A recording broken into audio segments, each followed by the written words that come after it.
L'histoire commence par la présentation d'une salle de boxe en Irlande, où l'entraîneur et propriétaire Danny Harvey est approché par deux voyous qui lui demandent de l'argent pour sa protection. Entendant cela, Danny, qui n'a pas besoin d'être protégé par les voyous, refuse leur demande et finit par se battre avec les deux hommes. Grâce à ses compétences en arts martiaux, Danny parvient rapidement à vaincre les malfrats. Ce soir-là, à la maison, Danny regarde avec anxiété son équipe de football préférée, West Ham United, car il est originaire de Londres et a une activité en Irlande avec sa salle de boxe. Joey Harvey, le frère cadet de Danny, a déménagé à Londres et est connu pour être le leader du groupe de supporters de West Ham United appelé Green Street. Après le match de West Ham, Joey entraîne son groupe dans une bagarre avec des supporters rivaux. Malheureusement, au cours du chaos, Joey est tué par une arme tranchante brandie par les supporters adverses. Au même moment, Danny, encore endormi, se réveille avec un appel téléphonique de sa mère l'informant de la mort de Joey et lui demandant de rentrer immédiatement à Londres.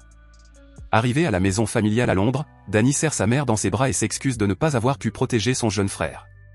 Le lendemain matin, lors des funérailles de Joey, Danny tente de retenir ses larmes et jure de trouver les coupables qui ont pris la vie de son frère et de se venger.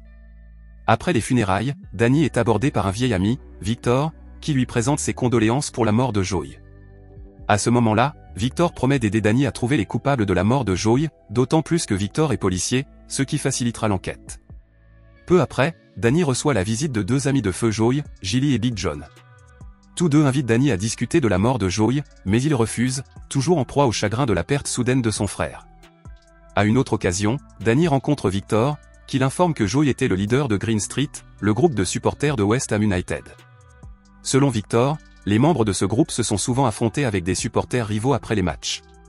Par conséquent, Victor affirme qu'il sera difficile pour la police de trouver l'assassin de Joey, car il a été tué au cours d'une bagarre entre supporters. Le seul moyen de trouver le coupable est que Danny rejoigne le groupe de Green Street et participe à toutes leurs activités. Ce soir-là, Danny rentre chez lui et constate avec tristesse que sa mère tient toujours une photo de Joey. En regardant la photo de son défunt frère, Danny se remémore divers souvenirs avec lui et décide finalement d'accepter le conseil de Victor de rejoindre le groupe de Green Street. Le lendemain, Danny arrive dans un bar qui sert de quartier général à Green Street. En entrant dans le bar, de nombreux membres de Green Street, dont Gilly et Big John, sont surpris par l'arrivée de Danny. Ils craignent tous que Danny ne les rende responsables de la mort de Joey. Danny répond qu'il ne blâmera pas le groupe pour son défunt frère. Au contraire, il a l'intention de se joindre à eux. Danny les invite même à participer à une bagarre avec les supporters de Tottenham, qui affronteront West Ham United ce soir-là. En entendant cela, tout le monde dans le bar se réjouit, car ils ont maintenant un remplaçant pour le défunt Joey. Dans la soirée, après la fin du match entre West Ham et Tottenham et alors que tous les fans quittent le stade, Danny crée intentionnellement une perturbation en attaquant un fan de Tottenham avec une bouteille. Cet acte provoque le chaos et un désordre incontrôlable, ce qui conduit la police à arrêter Danny et à l'emmener au poste de police pour l'interroger. Sur le chemin du commissariat, les policiers relâchent soudainement Danny et lui demandent de partir, le confondant ainsi. Il s'avère que tout cela faisait partie du plan de Victor, qui avait demandé à la police de le relâcher. Danny retourne alors seul au Green Street Bar. Arrivé au bar, Danny ne trouve qu'une serveuse nommée Molly, car tout le monde est encore au stade. Danny entame alors une conversation avec Molly et les deux semblent s'intéresser l'un à l'autre. Peu après, Danny retrouve Gilly et les autres personnes présentes au bar. Au cours de la conversation, Gilly soupçonne les fans de Tottenham d'attaquer leur salle, surtout après les actions précédentes de Danny. Peu de temps après, les fans de Tottenham arrivent et défient le groupe de Danny, déclenchant une bagarre entre les deux groupes de fans. Grâce à ses compétences en arts martiaux, les supporters de Green Street parviennent à remporter le combat. Cette victoire semble rendre Gilly et ses amis très heureux et ils célèbrent leur victoire au bar. Pendant la fête, Danny, qui s'intéresse à Molly, trouve le courage de l'inviter à sortir le lendemain soir. Molly, qui est attirée par Danny depuis leur rencontre, accepte immédiatement l'invitation. Le lendemain matin, Danny se rend à la salle de boxe qu'il fréquentait avant d'ouvrir sa propre salle en Irlande. Danny y reprend un entraînement intensif afin d'être en forme pour ses prochains combats. À la tombée de la nuit, Gilly et les autres invitent Danny à se rendre dans un lieu où se réunissent les supporters de ses rivaux. À son arrivée, Danny voit de nombreuses personnes parier tout en regardant les fans se battre. De manière inattendue, l'endroit a été spécialement aménagé pour les combats de supporters anglais, afin d'éviter les combats dans la rue ou devant les stades. Selon les règles, un tournoi de combat sera organisé avec un prix substantiel pour le vainqueur. Lors de l'affrontement avec Tottenham, les supporters de Millwall, menés par Mason, remportent le combat. Après la victoire, Mason s'approche de Danny et lui dit qu'il l'attendra au prochain tournoi. Calmement, Danny répond qu'il attendait de combattre les supporters de Millwall, mais aussi de trouver le responsable de la mort de Joey. De retour du combat des supporters, Danny rencontre Molly pour tenir sa promesse de rendez-vous. Danny l'emmène dîner et ils finissent par passer la nuit ensemble. Le lendemain matin, Danny emmène tous les membres de Green Street, un par un, s'entraîner pour améliorer leurs compétences avant leur rencontre avec le groupe de supporters adverses.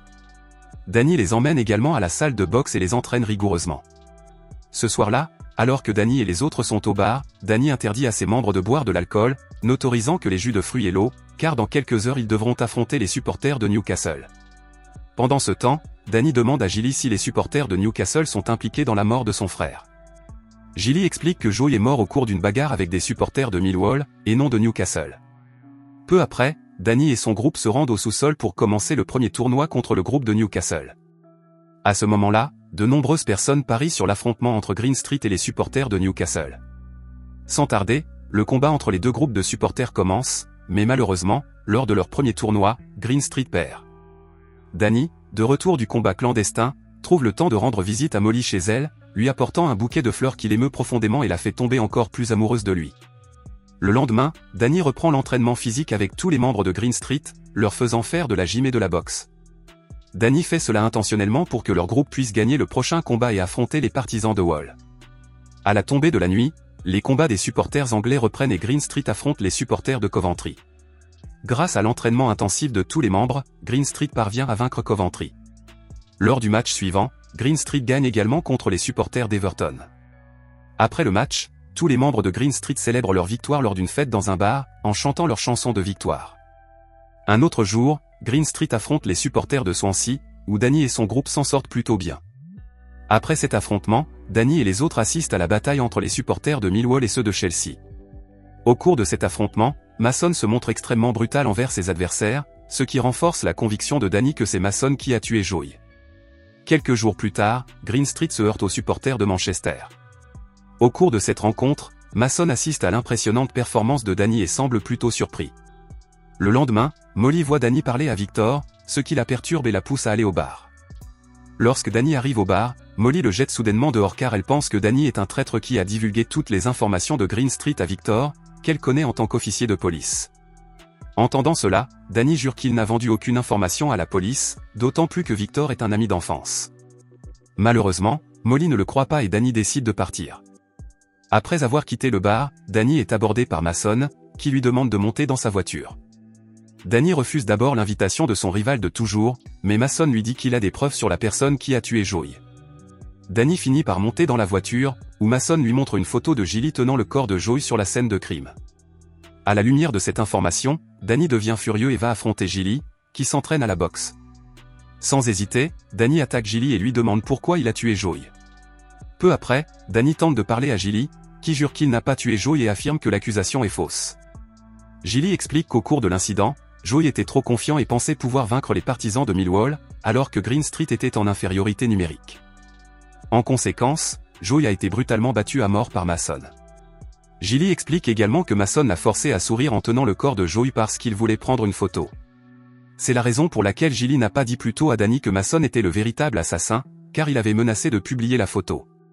En entendant cette explication, Danny croit Gilly et s'excuse pour l'attaque précédente.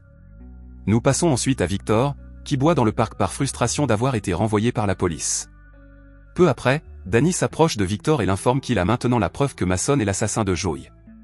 Danny demande alors à Victor de l'aider à combattre Mason dans son groupe plus tard dans la nuit.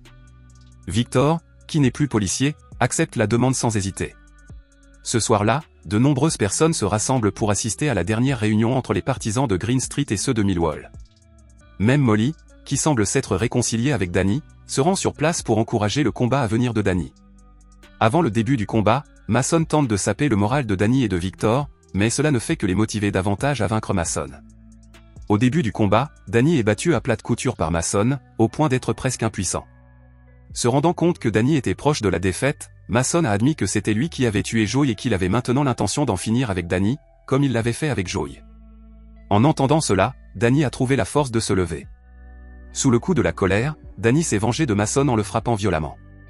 Peu après, la police arrive et découvre la bagarre entre les supporters de football. Ils ont tous été arrêtés, mais Danny et ses amis ont heureusement été relâchés, leur innocence ayant été prouvée. Pendant ce temps, Mason a été arrêté et sera puni pour ses crimes. Danny, qui avait d'abord fait semblant de rejoindre Green Street pour enquêter sur la mort de Joey, se sent maintenant à l'aise dans le groupe et décide de rejoindre les supporters de West Ham United. Au cours de la fête, Danny annonce également qu'il va bientôt épouser Molly.